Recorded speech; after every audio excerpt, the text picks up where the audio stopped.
सारा कसूर थानेदार का। कमजोर लोगों को लितर मार के उनके ऊपर झूठे पर्चे दे के ये अपने आप को ताकतवर, उसने उठा के साइड पे किया, इसका भी छीन लिया। इसको भी 2-3 दिन हुए थे थाने में आए ना। इसने कहा कि मैं क्यों ना अफसरान के आगे अपने नंबर बनाऊं। इसने उसको कहा कि तुम मेरे साथ चलो। इसने कहा कि मेरी अकेले की कारकर्दगी। उसने आराम से बाइक चलानी शुरू कर दी। ये पीछे बैठ गया, राइफल कंधे पे डाल ली, पिस्टल इसका लगा हुआ है। उसने मोटरसाइकिल रंगीनपुर गांव में ले गया, अपने गांव में। वहां पे जब वो अपने गांव के चौक के करीब पहुंचा, उसने मोटरसाइकिल फेंकी है। उसने वो सारे पहलवानी के दाव पेच ने इस निके थानेदार पे लगाए हैं। उसने इसको सड़क पे फेंका, फिर उसने इसका भी छीना, वो खाली करके दूर फेंक दिया, गन कंधे पे डाली और वो गया। फिलहाल तो पुलिस अपनी नमोशी छुपा रही है, वो पता कर रही है इस वक्त उस बंदे की निस्बत, वो उस बंदे को ढूंढ रही है जिसने वीडियो बना के मुझे भेजी। बिस्मिल्लाहिर्रहमानिर्रहीम, आप देख रहे हैं न्यूज़ टीवी। मैं हूं आपका होस्ट राना दिलशाद। नाज़रीन, थाना रायगढ़ में यूनिफॉर्म की तस्लील की गई। एक शहरी जो एक निक्के थानेदार को जमीन पर लटाकर धुलाई कर रहा है। आज हर पाकिस्तानी में एक गमो गुस्से पाया जाता है। मेरे साथ मौजूद है सैयद फरकान अली शाह साहब, जिनकी क्राइम पर एक गहरी नजर होती है। इनसे जानते हैं थाना रायगढ़ में जो वाकया पेश आया, इसके पीछे कहानी क्या है। ये इसमें सारा कसूर मेरी, देखे ना आपने मेरी राय मांगी है, मेरी राय के मुताबिक सारा कसूर थानेदार का। सारा कसूर थानेदार का। वहां पे एएसपी साहब ने कॉल कोई हुई, उस पे इन्होंने कहा पुलिस वालों को कि जाके देखो पंदी पे कोई वाकया हो रहा, लड़ाई झगड़ा ना हो जाए, रेत निकालने का जो रफड़ पड़ता है। इसको भी 2-3 दिन हुए थे थाने में आए ना। इसने कहा कि मैं क्यों ना अफसरान के आगे अपने नंबर बनाऊं। एक बंदा अपनी लेके लाइसेंसी राइफल थी, वो कह रहा है वीडियो में जो मार रहा है बाबर। अच्छा।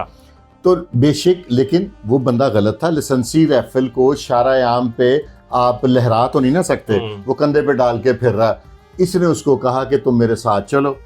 बाकी थानेदार ने कहा कि इसको डाले में डालते हैं। इसने कहा नहीं, अच्छा, इसको मैं अकेला लेके जाऊंगा। इसने कहा कि मेरी अकेले की कारकर्दगी, अपनी एफिशिएंसी गले पड़ गई। इसने उसको कहा तुम मेरी मोटरसाइकिल चलाओ। इसने समझा कि क्रिमिनल इतना सादा शरीफ क्रिमिनल है कि ये मेरे कहने पे मेरी चलाएगा। उसने आराम से बाइक चलानी शुरू कर दी। ये पीछे बैठ गया, राइफल कंधे पे डाल ली, पिस्टल इसका लगा हुआ है और ये थाने में चौड़ा होके जा रहा है। ठीक है। तो रास्ते में वो क्रिमिनल की मेंटालिटी आपको पता है कि वो बड़े शार्प माइंडेड होते हैं। उसने उतनी देर में प्लान कर लिया कि मैंने इससे निजात कैसे हासिल करनी है। पहले तो वो आधे रास्ते तमीज से चलाता रहा मोटरसाइकिल, क्योंकि उसको ये था कि मुमकिन है पीछे को पुलिस वाले आ ना रहे हों। जब उसे शोर हो गया तो उसने मोटरसाइकिल रंगीनपुर गांव में ले गया, अपने गांव में। जब उसने तसल्ली कर ली कि डाला लगा है मेरे नरगे में, ये अकेला आ गया है, तो वो इसको अपने ले गया। वहां पे जब वो अपने गांव के चौक के करीब पहुंचा, उसने मोटरसाइकिल फेंकी है। थानेदार को इससे पहले कि संभलता, उसने उठा के साइड पे किया, इसका भी छीन लिया और इसको सड़क पे ना, वो खाड़े में, अगर आपका गांव से ताल्लुक हो तो ये अंदरून शहर में भी खाड़े होते थे। उसमें पहलवान को क्योंकि मार तो सकते नहीं, वो मलते थे मट्टी में। ये मदोलना, वो ये कई बाबर के एक मुबैना इतला के मुताबिक ये खाड़े में की जोर करता रहा। उसने वो सारे पहलवानी के दाव पेच ने इस निके थानेदार पे लगाए हैं। उसने इसको सड़क पे फेंका और उसने वो जो इसने उसको वहां पे गालियां गुलियां दी थी ना, उसका इसने बदला लिया और इसने इसको अच्छा मला। जब इसके आउट ऑफ सेंसेस हो गया ना, फिर उसने इसका भी छीना, वो खाली करके दूर फेंक दिया, गन कंधे पे डाली और वो गया। शाह जी, उसमें आप वीडियो में देखें कि वो जो थानेदार है उसका हाइट अच्छी खासी है और जो उसको मार रहा है वो बड़ा छोटा है। थानेदार की हाइट 6 फुट प्लस है और थानेदार का डील डॉल भी है। और लेकिन थानेदार ने कभी तीला नहीं तोड़ा। वो गांव का आदमी है, वो कईयां चलाने वाला, वो खेती बाड़ी करने वाला, उसके बाजुओं में जोर था।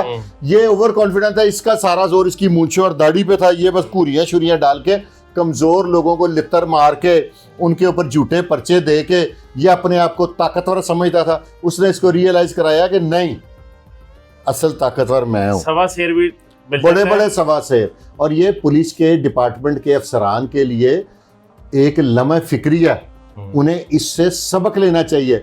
इस थानेदार की नेग्लिजेंसी की वजह से अगर गन छीनते या पिस्टल छीनते हुए गोली चल जाती और ये थानेदार की जान चली जाती, तो पूरे लाहौर पुलिस ने इसको की ईद भी खराब हो जानी थी, रोजे भी, और सब ने कहना था उसको ढूंढो, उसको पुलिस मुकाबले में मारना है बाबर को।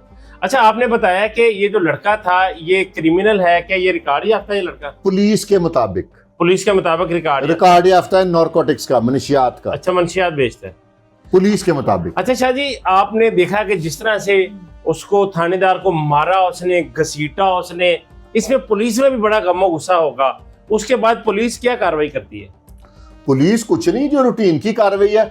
उसके मरने के बाद, उसके जाने के 15 मिनट बाद मोहल्ले वालों ने, जब गांव वालों ने इसे थानेदार को पानी शानी पिलाया ना, छिट्टे छुट्टे मारे हैं, फिर इसके होशो हवास बराबर हुए हैं, फिर इसने थाने कॉल की है।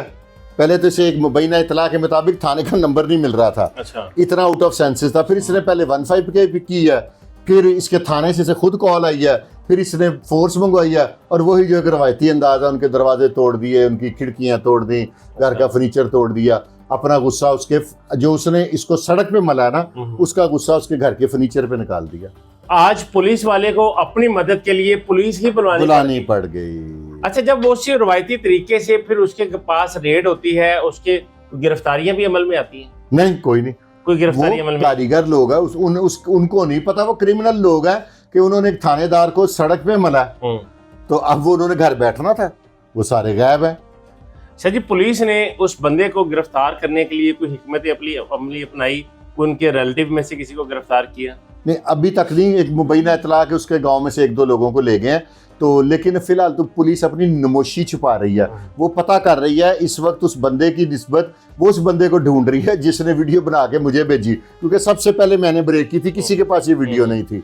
तो फिलहाल वो उस बंदे की बजाय ना, मारने वाले से ज्यादा वो वीडियो बनाने वाले को ढूंढ रहे हैं। वीडियो बनाने वाला भी क्या उस लड़का जो बाबर है उन्हीं का था मिलने वाला? उस गांव का एक आम शहरी था ना। देखिए, बहुत ज्यादा उसने नॉन प्रोफेशनलिज्म का एक मुजाहरा किया उस थानेदार ने, कि एक गाड़ी डाला होने के मौजूद, फोर्स होने के बावजूद उसके पास भी है, तो वो उसको ले जा रहा है। क्या आप समझते हैं कि ऐसे लोगों को डिपार्टमेंट से निकाल नहीं देना चाहिए? इसको डिसमिस फ्रॉम सर्विस करना चाहिए। और उसने जो है ना, एक डिसिप्लिन फोर्स है ना, इसके बाईलाज हैं, उसने बाईलाज को वायलेट किया, तो उसको वायलेशन के लिए कम से कम 155 की कार्रवाई होनी चाहिए। क्योंकि माजी में भी ऐसी बहुत सारी मिसालें मौजूद हैं कि अदालतों में थाने से मुलजिम को ले जाते हुए बहुत सारे मुलजमान फरार हो गए, बहुत सारे को हलाक कर दिया गया। सख्त हदायत है कि आपने अपनी फोर्स के साथ, ये भी थोड़े दिन पहले सेशन कोर्ट से नहीं 2 डाकू भागे जो पकड़े गए हैं, रॉबरी विद मर्डर के मुलजिम 2 भागे थे, तो इसी तरह के अफसरान की नेग्लिजेंसी की वजह से भागे हैं ना वो। पुलिस अफसरान इस बारे में क्या कहते हैं? फिलहाल तो शर्मिंदगी है। मैंने 1-2 बड़े अफसरान से मेरी बात हुई थी, वो ज़रा शर्मिंदगी फील कर रहे थे, और मेरे वीडियो बनाने पे और वीडियो चलाने पे उन्हें थोड़ा सा मेरे से भी थोड़ा सा नाराज़गी का इज़हार किया कि यार आप ही ख्याल कर लेते। मैंने कहा मैंने इसलिए चलाई है कि ताकि बाकी पुलिस वालों को अवेयरनेस हो। मैंने उनको पूरा प्रॉपर जवाब दिया, मैं कि इस तरह की चीज़ ना चलाएं, तो इसका फ़ायदा इस बंदे ने लेना था, इस बंदे ने लेना। हाँ, तो मैं इस तरह के बंदे को कभी भी छुपाऊंगा नहीं, आइंदा भी आएगी तो सबसे पहले चलाऊंगा। बहुत शुक्रिया शाह जी। नाज़रीन, रायगढ़ में ये एक बहुत ही भयानक सा एक वाकया होता है। यूनिफॉर्म की तस्लील की जाती है, लोगों के, क्रिमिनल के दिमागों से पुलिस का डर निकालने के लिए अक्सर क्रिमिनल इस तरह के वाकयात करते रहते हैं। जब उनको कोई पुलिस वाला इस तरह मिले तो उसको मारा जाता है, तशद्दुद किया जाता है, और बहुत सारे मौक़ों में तो ऐसा हुआ है कि उसको दौरान ड्यूटी शहीद भी कर दिया जाता है। लेकिन इसमें इस थानेदार की अपनी गलती थी कि पुलिस फोर्स साथ होने के बावजूद एएसपी की कॉल चलती है, सब लोग साथ हैं, पुलिस वैन साथ है, चंद ही दिन पहले उसकी तैनाती हुई, उसने सिर्फ कार्रवाई डालने के चक्कर में अपनी इतनी तजलील करवा बैठा।